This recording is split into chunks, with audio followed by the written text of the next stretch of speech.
Section 1. Tales of the Gods. Story 1. Ra and his children. Before the land of Egypt rose out of the waters at the beginning of the world, Ra, the Shining One, came into being.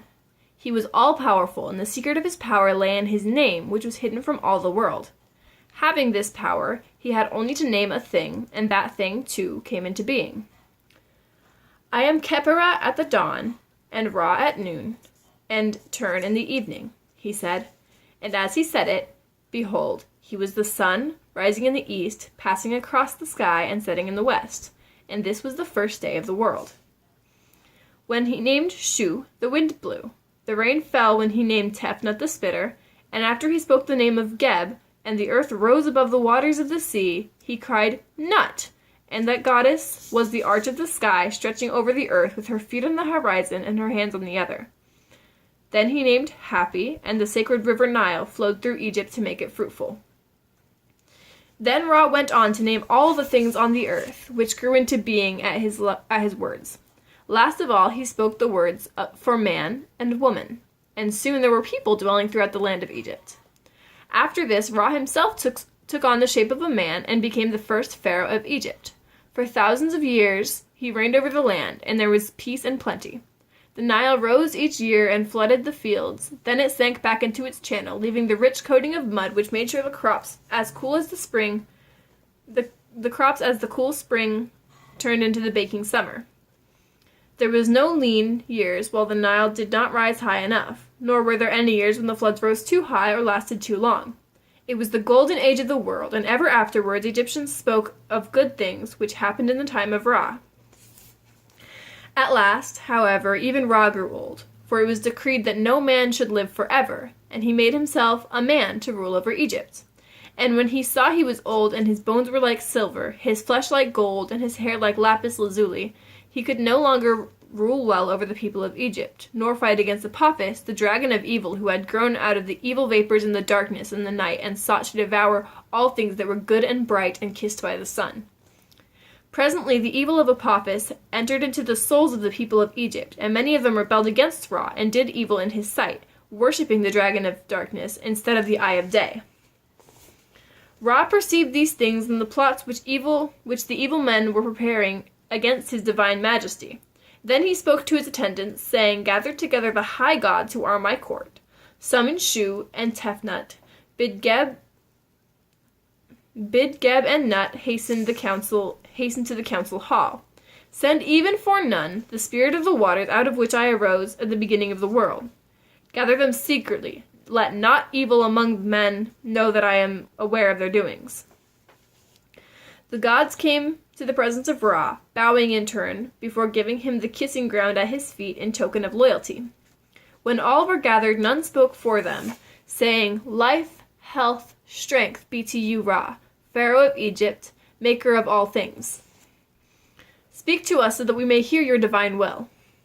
Then Ra answered, Nun, eldest of all things, and all ye gods whom I have called into being, look upon mankind, whom also I made at the glance of my all-seeing eye, named them in the beginning, that they might appear upon the earth to multiply and be my servants in life and death. See, they have plotted against me. They have done evil things. The wicked among them gather even now in Upper Egypt to work farther ill in my sight. Tell me, shall I slay them all with the burning glance of my eye? None answered, speaking for all the gods.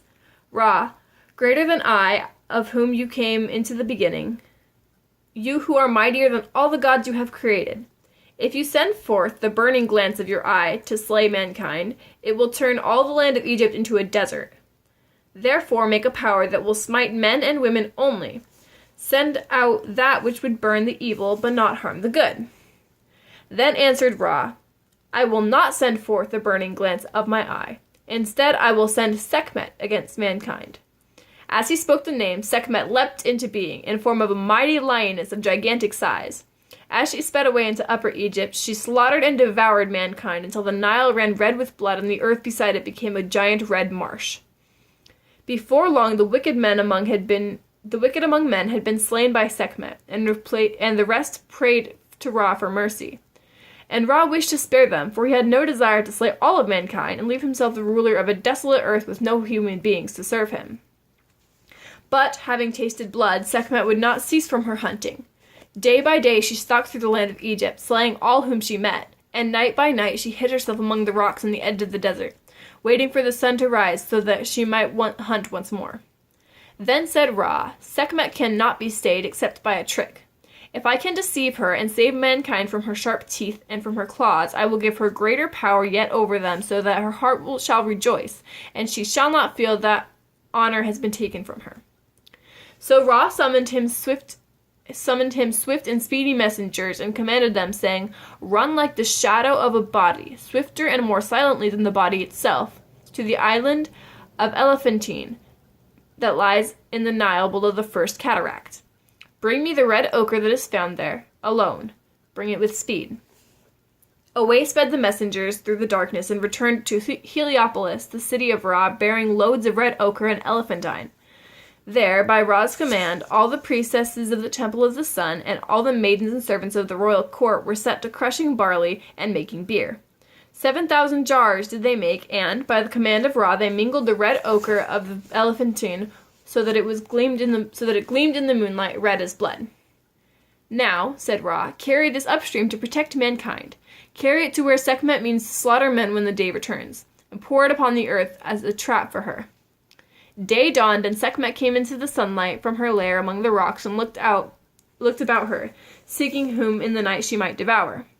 She saw no living thing, but in the place where yesterday she had slain many men, she saw the fields were covered to the depths of 3 hands' breadths with what seemed to be blood.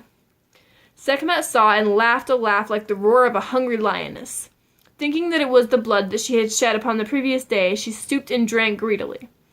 Again and again she drank until the strength of the beer mounted to her brain and she could neither hunt nor kill. As the day drew to its close, she came reeling down to Heliopolis where Ra awaited her, and when the sun touched the horizon, she had not slain a single man or woman since the evening before. You come in peace, sweet one, said Ra. Peace be with you and a new name. You are no longer Sekhmet the Slayer. You are Hathor, the Lady of Love. Yet your power over mankind shall be greater even than it was.